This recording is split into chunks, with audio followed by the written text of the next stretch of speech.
विजया वामन। दादा गट ठाकरे अँगल देतोय, पण राष्ट्रवादीची घटना पवारांचा प्लस पॉइंट ठरलाय। कालची सुनावणी गेम चेंजर ठरली। दादा विरुद्ध काका सामनाचा काल पहिला भाग निवडणूक आयोगासमोर प्रदर्शित झाला। इंटरेस्टेड गोष्ट म्हणजे अशी का हा सामना झाला खरा, पण रन कुणी जास्त केले आणि कोचच खेळाडू असल्यानं सामना कसा पालटला ते पाहूया। अजित पवार गटाने शरद पवार यांच्यावर एकामागून एक धक्कादायक असे आरोप केले। यामध्ये ट्विस्ट असा होता की शरद पवार स्वतः निवडणूक आयोगासमोर हजर होते। त्यांच्यावर होत असलेले आरोप ते समक्ष बसून पाहत दादा गटाचे सिक्सर त्यांच्यावरती सुरू होते। पण ट्विस्ट आणला तो राष्ट्रवादी पक्षाच्या घटनेने। पवारांचे ठाकरे होणार नाही, कारण म्हणजे राष्ट्रवादीची घटना। अजित पवार ठाकरे संदर्भ जोडून मुद्द्याला हात न घालता शिंदे गटाला जसे मॅजॉरिटी बेसवरती पक्ष अनचिन्हाचा ताबा दिला तसा आम्हालाही द्या हाच मुद्दा लावून धरतय। पण पवार तिथे स्वतः उपस्थित असल्यानं दादा गटाच्या मुद्द्यांवर शरद पवारांच्या वकिलानं मेन मुद्द्यावर बोट ठेवलंय।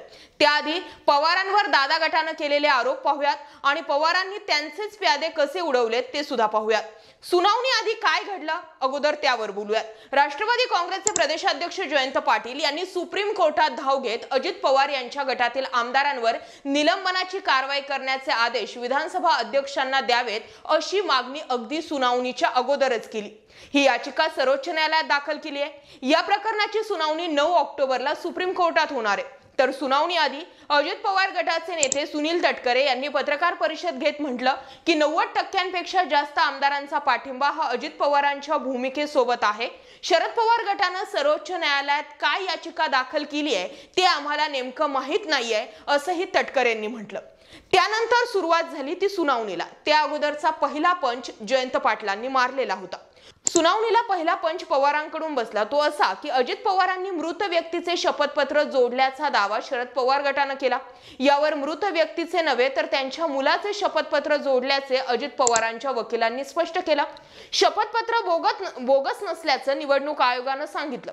केंद्रीय निवडणूक आयोगानं शरद पवारांचा आक्षेप फेटाळला। ह्या एक पहिला स्ट्रोक जो होता तो शरद पवारांवर सुद्धा बसला। निवडणूक आयोगानं घेतलेली ही भूमिका शरद पवार गटासाठी मोठा झटका मानली जात आहे। निवडणूक आयोगासमोर दोन्ही गटानं काय वाद प्रतिवाद केले त्यावर बोलूयात। दादा गट म्हणाला शरद पवार मर्जीनुसार पक्ष चालवतात, पक्षाच्या घटनेचं पालन व्यवस्थित होत नाहीये।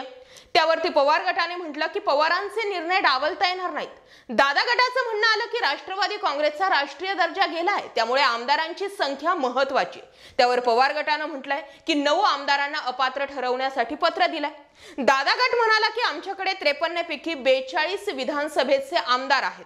पवार गट म्हणाला की एक गट बाहेर पडलाय, मूळ पक्ष आमच्याकडेच आहे। दादा गटानं म्हटलंय की संख्याबळाप्रमाणे पदाधिकारी नियुक्तीचे अधिकार आहेत। पवार गट म्हणाला की 24 राज्यांच्या प्रदेशाध्यक्षांचा आम्हाला पाठिंबा। दादा गटाचं मत आलं की मुख्य प्रतोद अनिल पाटील आमच्या सोबत आहे।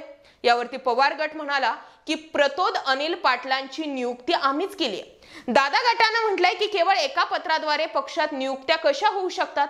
पवार गटाचं म्हणणं आलंय की शरद पवारांची निवड घटनेला धरू नये, त्यामुळे पवारच राष्ट्रीय अध्यक्ष आहे। दादा गटानं म्हटलंय की शिवसेना प्रकरणात संख्याबळ जास्त, त्याला पक्ष आणि चिन्ह दिलंय। त्यावर पवार गट म्हणाला की अंतिम निर्णयापर्यंत चिन्ह गोठवू नका। दरम्यान शरद पवार गटाचे वकील अभिषेक मनु सिंघवी यांनी आमची बाजू न ऐकताच काही वाद आहे की नाही याचा निर्णय तुम्ही घेतलेला आहे, आमचं म्हणणं आधी ऐकून घ्यायला हवं होतं असा युक्तिवाद सिंघवी यांनी केला। सुप्रीम कोर्टात ठाकरे शिंदे संघर्षात ठाकरेंची बाजू मांडणारे वकील अभिषेक मनु सिंघवी हेच पवार गटाच्या बाजूने युक्तिवाद करताना दिसून आलेत आणि ही एक जमेची बाजू ठरली। 2 जुलैला राष्ट्रवादी काँग्रेसमधला अजित पवार गट हा सत्तेत सामील झाला होता। सुरुवातीला काय घडलंय त्यावर बोलतोय आपण। दुसरीकडे शरद पवार गटाने विरोधी पक्षात राहणार असल्याचं जाहीर केलं। सत्तेत सामील झाल्यानंतर अजित पवार गटाकडून आम्ही राष्ट्रवादी काँग्रेस पक्षात आहोत आणि शरद पवार आमचे अध्यक्ष आहेत असं सांगण्यात आलं। पण त्याआधीच अजित पवार गटानं निवडणूक आयोगाला पत्र देऊन पक्षाध्यक्षपदी अजित पवारांची निवड करण्यात आल्याचं सांगण्यात आलं। मग हा वाद गेला तो म्हणजे निवडणूक आयोगात, आणि निवडणूक आयोगामध्ये हा वाद गेल्यानंतर पक्षात 2 गट पडले आहेत का याबाबत निवडणूक आयोगाची आता प्रक्रिया सुरू झाली आहे आणि त्याचा पहिला भाग काल प्रदर्शित झाला। ही प्रक्रिया सुरू होण्याआधीच जयंत पाटील यांनी पवारांची बाजू बळकट करून ठेवली होती। ती कशी ते पाहूयात। म्हणजे 30 जूनला अजित पवारांची पक्षाध्यक्ष पदावर ते दावा करणारं पत्र निवडणूक आयोगामध्ये देण्यात आलं.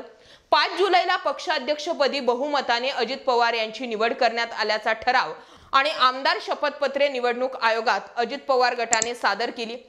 निवडणूक आयोगानं शरद पवार गटाची सुनावणी आधी घ्यावी असं कॅवेट जयंत पाटील यांनी निवडणूक आयोगाला सादर केलं. निवडणूक आयोगानं राष्ट्रवादी काँग्रेसमध्ये 2 गट असल्याचं मान्य करत पुढील कार्यवाही सुरू केली. त्या अगोदरच जयंत पाटलांनी ही कार्यवाही सुरू होण्या अगोदरच सुप्रीम कोर्टामध्ये 9 आमदारांच्या निलंबनासाठी याचिका दाखल केली. या संदर्भात सुनावणी घेण्याआधी दोन्ही गटाकडून निवडणूक आयोगानं लेखी उत्तरं मागवली होती. 3 आठवड्यात पक्षाचं नाव, चिन्ह या संदर्भातील कागदपत्रे सादर करण्याचे आदेश निवडणूक आयोगानं दोन्ही गटांना दिलेले. शरद पवार गटानं 4 आठवड्यांचा वेळ आयोगाकडे वाढवून मागितला. 8 सप्टेंबर पर्यंत उत्तर देण्याचे आदेश निवडणूक आयोगानं शरद पवार गटाला दिले. 8 सप्टेंबरला शरद पवार गटानं निवडणूक आयोगाकडे लेखी उत्तर पाठवलं. या उत्तरात राष्ट्रवादी काँग्रेसमध्ये 2 गट पडले नसून काही जणांनी सत्तेत सहभागी व्हायचा निर्णय वैयक्तिकरित्या घेतला. त्यामुळे राष्ट्रवादी काँग्रेस एकसंध पक्ष आहे अशी भूमिका शरद पवारांनी मांडली. अजित पवारांनी दिलेल्या उत्तरात बहुसंख्य आमदार आमच्या सोबत आहेत, त्यामुळे त्यांच्या सहमतीने राष्ट्रवादी पक्ष सत्तेत सामील झाला असल्याचा दावा अजित पवार गटानं केला. पण हा आकडा किती आहे हे अद्यापही स्पष्ट झालेलं नाही. 6 ऑक्टोबरला या याचिकेवर महत्त्वपूर्ण सुनावणी पार पडली. दोन्ही गटाकडून निवडणूक आयोगात आपली बाजू मांडण्यात आली. दी इलेक्शन सिम्बॉल म्हणजे रिझर्वेशन अँड अलॉटमेंट ऑर्डर या 1968 या ऑर्डरचा वापर दादांनी शपथ घेण्याआधीच केला होता. पण तरीही शरद पवारांची बाजू राष्ट्रवादीच्या घटनेमुळे बळकट आहे आणि पुढील सुनावणीपर्यंत पवार हेच स्ट्रोक मारतील. दुसरीकडे ज्या मुद्द्यावरती अजित पवार बोट ठेवत आहे म्हणजे एकनाथ शिंदे केसचा अँगल अजित पवार गटाच्या केसला द्यावं अशी मागणी निवडणूक आयोगाकडे अजित पवार गटाची आहे. पण यावरती सुप्रीम कोर्टाने एक महत्त्वपूर्ण निरीक्षण ठाकरे आणि शिंदे सत्ता संघर्षात नोंदवलं. ते म्हणजे मेजॉरिटी बेसवर आपण पक्ष किंवा चिन्हाचा ताबा देऊ शकत नाही, तर त्यासाठी राष्ट्रवादी म्हणजे त्या पक्षाची जी घटना आहे ती घटना तशी हवी. त्यामुळे अजित पवारांचा हा दावा निवडणूक आयोगासमोर जरी टिकला तरी सुप्रीम कोर्टामध्ये मात्र पोल ठरणार आहे. म्हणजे राष्ट्रवादी काँग्रेस पक्षाची जी घटना आहे ही घटना स्ट्रॉंग असल्या कारणानं यावेळी तरी एकनाथ शिंदे केसचा अँगल अजित पवार केसला लागू शकत नाही. काय वाटतं? व्यक्त व्हा. मुद्दा विषय आवडला असेल तर जास्तीत जास्त लोकांपर्यंत जरूर शेअर करा. पुढील युक्तिवाद जो आहे राष्ट्रवादी काँग्रेसकडून म्हणजे शरद पवारांकडून हा फक्त आणि फक्त घटनेवरतीच होऊ शकतो. त्यामुळे सुप्रीम कोर्टाचा निष्कर्ष आणि अजित पवार गटाचं आर्ग्युमेंट आणि त्यावरती शरद पवार गटाचा युक्तिवाद या सगळ्या मुद्द्यांमध्ये तुम्हाला काय वाटतं? पक्ष आणि चिन्ह कोणाकडे जाईल? कमेंटमध्ये व्यक्त व्हा. हा मुद्दा आणि विषय आवडला असेल तर जास्तीत जास्त लोकांपर्यंत जरूर शेअर करा. जय महाराष्ट्र पब्लिक.